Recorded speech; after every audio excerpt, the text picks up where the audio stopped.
Well, fellas, feast your eyes on what may be the last brand new two-stroke 85 Honda ever made. This was tucked away, hidden in the Mark Underwood collection. You may have seen the video at his house with the collection of NOS motorcycles, including the 250 and the 500 that we purchased from him. Him and his son Ted were collecting motorcycles for many moons, and Mark is building a new house and frankly went over budget, ran out of money, so needed to sell some of his prized possessions to finish his new house. This bike had never had gas in it, had never been started. We at the museum believe in preserving the mechanical integrity of a motorcycle like this, so we went through and gave it a full, Wizard himself went through and gave it a full preservation service. What is that? Well, you have to drain the brake fluid out and flush it because the brake fluid goes bad after a certain amount of time. So that was done. The front brakes were serviced. The radiator coolant was flushed and filled, so it's got new coolant in it. The gear lube was drained and new fresh gear lube was put in it. We checked the air filter. It had never had oil on it and was spotless. Wizard took it out to confirm the structural integrity. Sometimes they start crumbling. That one was in mint shape because Mark stored it in a heated garage, heated shop, and it was like brand new. So he oiled it and reinstalled it. It didn't need anything else because it was perfect.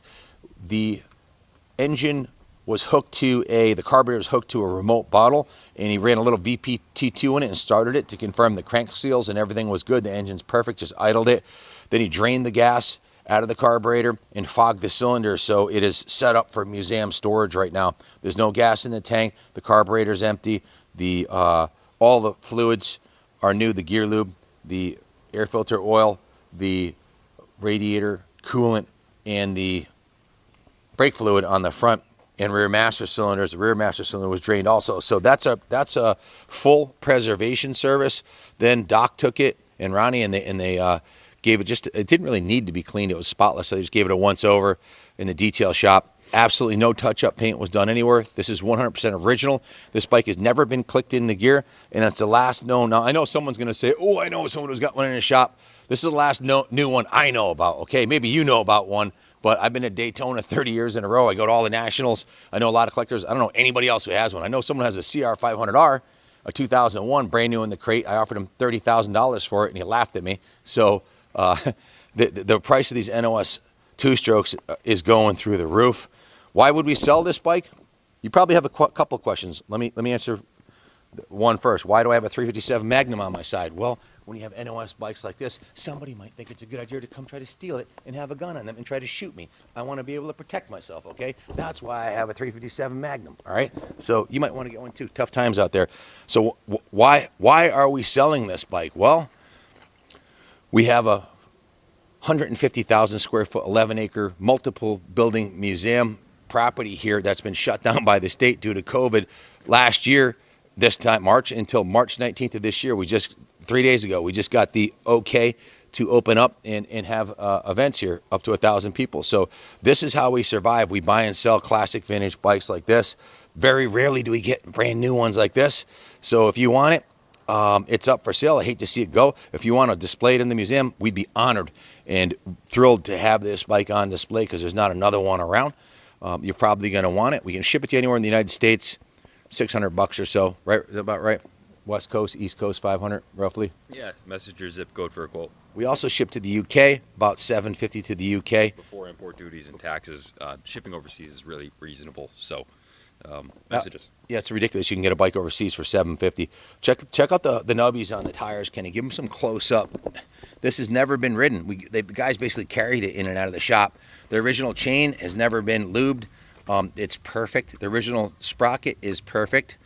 In fact, we've had, if you've been following, you've seen we've had a bunch of NOS bikes in here, like a 2000, I think it was, what was it, the CR125 aluminum frame ones? We had several brand new bikes. 203 125s and an 03 at CR250. That was new old stock. We've had we've had a half a dozen NOS bikes come through the shop in the museum. RM250 is really sweet. The RM250. The Hondas are. Of all those bikes, this one, the condition of this one, head and shoulders above the other one. You might ask, well, what's the difference between NOS bikes? Well, sometimes, like on the aluminum frame Honda, the frame was pitted. It must have been in an area that had some condensation. Maybe it was in a normal garage. Mark had a carpeted, heated, insulated, alarmed garage and a collection. Go back to the video and take a look. You'll see where this thing was. and it's never, this is him and his son's pride and joy. Unfortunately, his son passed away a couple years ago, and now he's got some financial problems with his new house, so he decided to let it go. But you're not going to find another one. I'm not going to find another one. This isn't going to be inexpensive. It'll have a reasonable reserve, and it's being auctioned off to keep the New England Motorcycle Museum and Kaplan cycles alive. So it's going to a great cause, and it's about as good as it gets. Just to reiterate, we did run it off of a remote bottle, and then the carburetor was drained and fogged, so it did not change the structure. All it did was confirm the crank seals are still good, and it's a good thing. It's an engine that should be turned over, should be run a little bit, and then the cylinder was fogged, so it's set up for another 14 years of storage. When you take it out of storage, all the fluids that are in it should be changed again, and you should do the same thing. It's something you should do at least every 10, 15 years. So it still has the sticker on the front right here, the 400305. This is an inspection sticker, the purple inspection sticker, and the tape covering it is still on there. So that's about it, folks. Really, the bike speaks for itself. Not much I can say other than if you want the finest CR85R on the planet, bid high, bid often. Thanks for watching. Stay tuned. We've got more kick-ass bikes coming your way. And God bless the United States of America.